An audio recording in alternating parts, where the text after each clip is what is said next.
Бұл сабақта біз жеке табыс салығы бойынша жеңілдіктер жайлы айтқым келеді. Жалпы 2025 жылдың бір қосымша жаңалығы десек те болады. Осы жылдан бастап жаңа жеңілдіктер енгізілді. Бұны қалай түсінеміз? Мысалға, естеріңізге салайын, осындай салықтық жеңілдік бұрын кімде Жилстройсбербанкте ипотекамен үй алды, соларға қандай да бір салықтық жеңілдіктер енгізілген еді. Яғни оның табысына қосымша ақша алу. Бұны қарапайым тілде айтқан кезде табыс салығы бойынша жеңілдіктер. Енді сіздер білесіздер, жеке табыс салығы бізде 10% деңгейінде алынады, табысыңыздан. Және де бұл жердегі нені салықтық жеңілдіктерді мысалға көпбалалы отбасыларға деп бөлек алып та қарап отыр. Бұл жерде ай сайынғы жеңілдік мөлшері 282 айлық есептік көрсеткіште 2025 жылғы жалпы сомасы 1.108.824 теңгені құрайды. Ал бір ата-ана үшін ол 23 айлық есептік көрсеткіште 90.434 теңге. Егер жеңілдік екі ата-анаға бірдей бөлінсе, әрқайсысына 12 айлық есептік көрсеткіштен бұл шамамен 47.184 теңге. Бұл дегеніміз нені білдіреді? Кейбір адамдарға осы әлеуметтік желіде мен жазған кезде, сонда маған ай сайын 47.000 теңге қосыла ма, немесе 90.000 қосыла ма деген сұрақтар қойылып жатыр. Жоқ, бұл жерде қарапайым тілде айта салған кезде ешқандай формулаға салмай, егер де сіздің 4 балаңыз бар делік, қандай да бір жеке кәсіпкер емес, ИП емес, бір мекемеде жұмыс істейсіз делік. Сіздің табысыңыз орташа есеппен 120.000 теңгеден асқан кезде, дәл осы салықтық жеңілдікті пайдаланатын болсаңыз, 90.436 теңгені көріп тұрсыздар ғой, соның 10%, яғни 9.043 теңге сіздің зарплатаңызға қосымша есептелетін болады. Енді ол соманың барлығы қайдан шықты дейтін болсақ, мысалға, енді мен орташа табыс 350 деп көрсетілген. Бұл енді менің статистикам емес, ұлттық бюроның статистикасы бойынша 350.000 теңге табыс делік. Сіз көп балалы отбасы, яғни көп балаңыз бар делік. Бұндай жағдайда мынау қосымша осы салықтық жеңілдіктерді пайдалану арқылы қолыңызға бұрын сіз 250.000 теңге алып жүрген болсаңыз, шамамен қосымша 9.000 теңге қосып алуға мүмкіндіктеріңіз бар. Енді оның формуласын есептеген кезде, сол 350.000 теңгеден сіз 35.000 теңгесі міндетті зейнетақы аударымдарына аударылатын, 10%, 2% медициналық сақтандыруға кететін. Одан кейін бұл жерде әлеуметтік аударымдар бар. Енді соның барлығын алып тастаған кезде қандай да бір сумма сіздің қолыңызда қалатын, дұрыс қой. Енді дәл осы суммаға, жаңағы айтқандай, 90.000 теңгенің, 90.436 теңгенің 10%-ын қосып алуға мүмкіндіктеріңіз бар.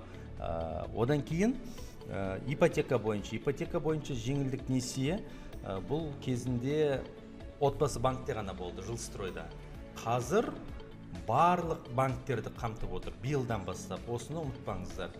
Өйткені Жилстроймен үй алғандар бұл салықтық жеңілдікті біледі, және де бұл салықтық жеңілдік ипотека алсаңыз, ол көп балалысыз ба, бойдақсыз ба, балаңыз жоқ па, оған қарамайды. Кімнің ипотекасы бар, соған ипотекалық жеңілдіктер қарастырылған. Бірақ оның да өзіндік максималды шегі бір жылға 463.976 теңге болып көрсетілген. Яғни бұл жердегі нақты сомма кімге айлығы қанша түсетінін айтатын болсақ, ол сіздің банктік ипотекалық қарызыңызға байланысты. Өйткені алдағы сабақтарда білесіз, аннуитетті және дифференциалды төлемдер бар. Сол аннуитетте болсын, дифференциалды да төлемдер болсын, банктың қарыздары бар, вознаграждениясы, банктың қосқан сыйақысы бар. Сол сыйақы мөлшеріне байланысты сізге айлығыңызға ақша түсетін болады. Егер де сіздің сыйақыңыз қарапайым тілде айтқанда көбірек болатын болса, көбірек мынау жеңілдік алуға болады. Бірақ максималды шектеу ол 118 айлық есептік көрсеткіште көрсетілген. Бұл шектеу шектеу емес, бұл жаңағы нені салықтық жеңілдіктерді алу үшін негізі бас қатыратын нәрсе емес. Оның барлығы салық кодексінде бар. Одан кейін бухгалтер, жұмыс орныңыздағы бухгалтерге барсаңыз болады.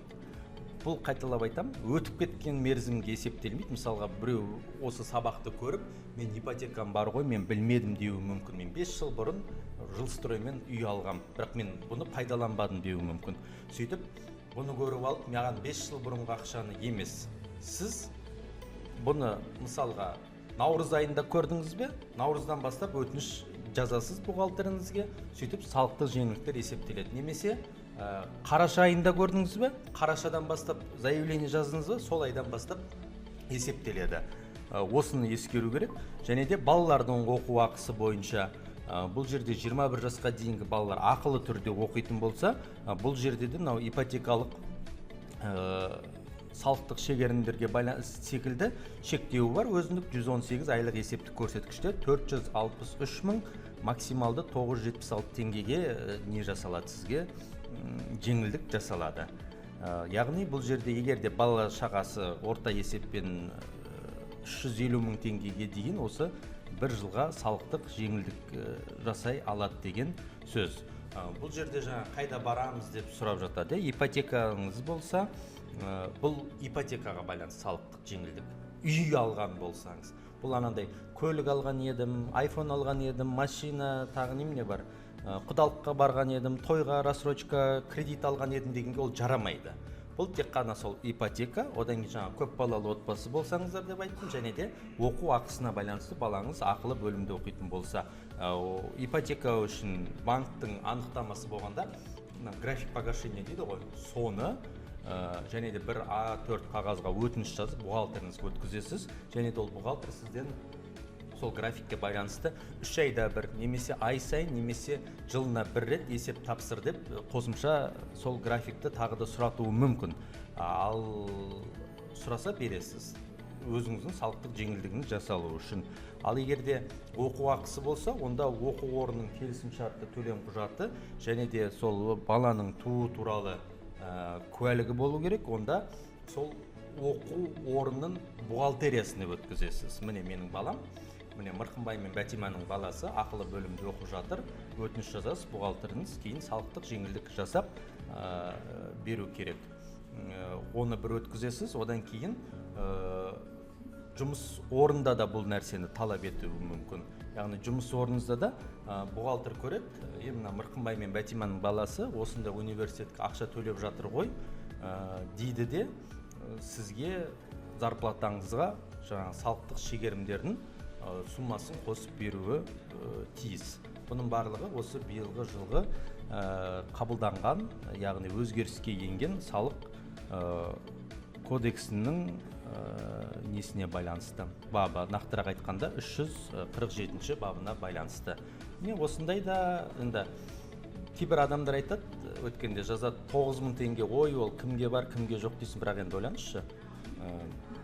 Ай сайын сізге 9000 теңге түсетін болса, 10 айда бір 90 000 теңгеге сіз жалпы отбасылық бюджетке сәл де болсын экономия жасадыңыз деген сөз. Сондықтан қазақ айтады, теңге тиыннан, ынтымақ ұйымнан дейді. Теңгеңіз көп болсын, қарысыз қоғамды сіз бен біз болып бірге құрайық.